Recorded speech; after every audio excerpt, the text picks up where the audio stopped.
आदिवासी दिनानिमित्त सर्वांना मनापासून शुभेच्छा। आज सकाळपासून खुराळा, मोखाडा, जवार, विक्रमगड, वाडा, पालघर आणि परत जवार असा पूर्ण जिल्ह्याचा प्रवास झाल्यामुळे मी उशिरा आलो। आज या दिवशी संपूर्ण जगामध्ये आपल्या समाजासाठी खास करून हा दिवस जागतिक संघटनेने युनेस्कोने घोषित केला आहे आणि कुठल्याही समाजाचा वेगळा दिवस साजरा केला जात नाही।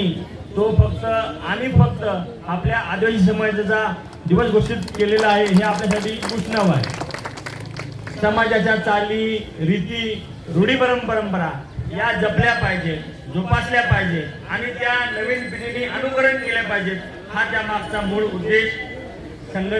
संविधानाने आणि घटनेने दिलेले अधिकार याच्या हक्काचं रक्षण करण्यासाठी संपूर्ण देशामध्ये ज्याही आपल्या समाजाच्या सर्व संघटना, त्यामध्ये भूमिसेना असेल, आदिवासी एकता परिषद असेल, या सगळ्यांच्या सहभागातून आपल्या ज्या तालुका न्याय युवा संघर्ष समिती आहेत किंवा आदिवासी संघर्ष समिती आहेत, या सर्व समित्यांच्या माध्यमातून या आपल्या जिल्ह्यामध्ये आपली ही आदिवासी समाज संघर्षाची चळवळ अतिशय सुदृढ, अतिशय मजबूत अशी या निमित्ताने बघायला मिळते।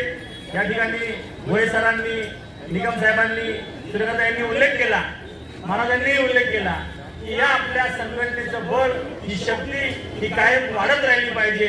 आपल्यामध्ये कुठलेही राजकीय मतभेद न ठेवता ज्या वेळेला या आपल्या समाज संघटनेचा विषय येईल त्यावेळेला राजकीय चपला, राजकीय पायदोडे बाजूला ठेवून आपण आज जसे एकत्र आलो तसेच एकत्र आलं पाहिजे।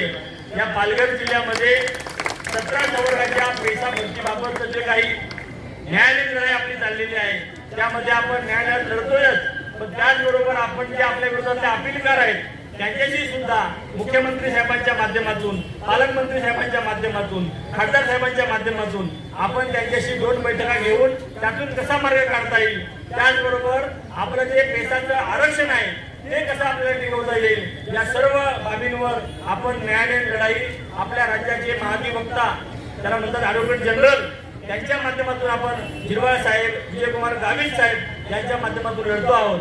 त्यामुळं ही आपली लढाई ही आपल्या समाजाला मिळालेलं आरक्षण याच्या ध्येयासाठी आहे, त्याच्या रक्षणासाठी आहे। मधल्या काळामध्ये धनगर आरक्षणाची लढाई आपण लढलो। 1986 साली धनगर हे धनगर नाही, त्यांना आदिवासीमध्ये घेता येणार नाही असा सुप्रीम कोर्टाने निकाल दिला होता। पुन्हा एकदा माननीय सर्वोच्च न्यायालयाने तो निकाल आपल्या बाजूने 2 महिन्यापूर्वी दिलेला आहे।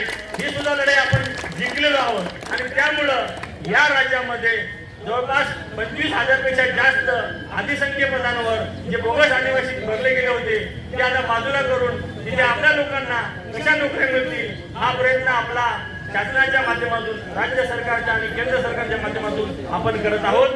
न्यायालयीन लढाई मग ती धनगर विरोधी असेल किंवा आता मध्यंतरी डोगरे, कोळी किंवा इतर समाजाने आपल्याकडे पुन्हा मागणी केली की आम्हाला त्या आदिवासी समाजात घ्या, त्यामध्ये आपले जे राजेंद्र भारुड आहेत पुण्याचे TRTIचे आयुक्त, त्यांनी स्पष्टपणे सांगितलं त्यांना की या संविधानामध्ये, घटनेमध्ये फक्त मल्हार कोळी, महादेव कोळी आणि इतर ज्या तत्सम जाती आहेत यांनाच फक्त आदिवासीमध्ये आरक्षण आहे। जे मागणी करत आहेत, जे डोंगर कोळी आहेत, सोन कोळी आहेत, टोकडे कोळी आहेत, त्यांना मात्र SBC मध्ये विशेष प्रवर्गामध्ये 1% आरक्षण आहे आणि त्यामुळे तोही विषय राज्य सरकारने सध्या बाजूला ठेवलेला आहे।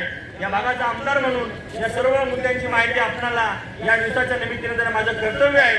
खासदार साहेब आज दिल्लीमध्ये त्यांचं अधिवेशन सुरू आहे, त्यांना मी फोन केला होता, ते म्हटले की माझ्याही शुभेच्छा त्या द्या। पक्ष जरी वेगळा असला तरी आपण सारे आदिवासी एक आहोत, त्यामुळं त्यांच्याही वतीने पालघर जिल्ह्यातल्या सगळ्या तालुक्यांना मी शुभेच्छा देऊन आलोय आणि आपल्याला सुद्धा त्या निमित्ताने शुभेच्छा देतो आणि माझ्या शब्दांना विराम देतो। जय हिंद, जय महाराष्ट्र, जय आदिवासी।